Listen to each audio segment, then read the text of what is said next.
Do you or President Trump have a message to politicians like Ilhan Omar, who only this morning explicitly avoided condemning this act of terror? It's despicable.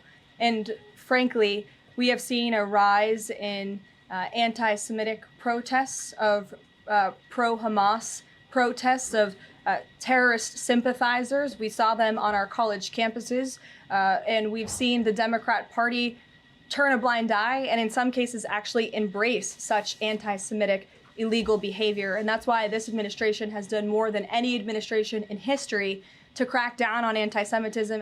Florida Congressman Randy Fine joins me now. Congressman, you are one of 3 Jewish Republicans in the House. Are you comfortable working alongside Ilhan Omar?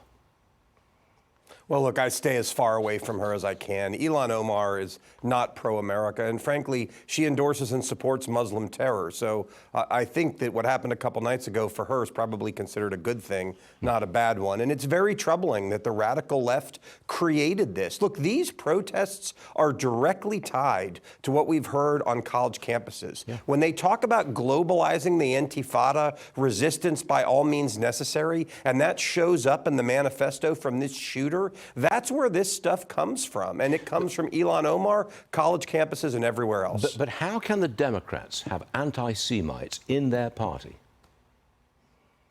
Well, I don't know. I mean, I asked that question to my Jewish friends who are Democrats. I don't understand. But unfortunately, the progressive left has embraced Muslim terror. And frankly, some of them even now on social media are trying to explain why these shootings were okay. The fact of the matter is the Palestinian cause is evil. And you see it in how they behave here. It is predicated on lies, mistruths, and then you end up, again, globalize the Intifada. Well, they globalized it in Washington, D.C. a couple of days ago. Congressman, Harvard is suing the administration over their plan to halt the enrollment of foreign students. Listen to what DHS Secretary Kristi Noem had to say about this ban. Roll it.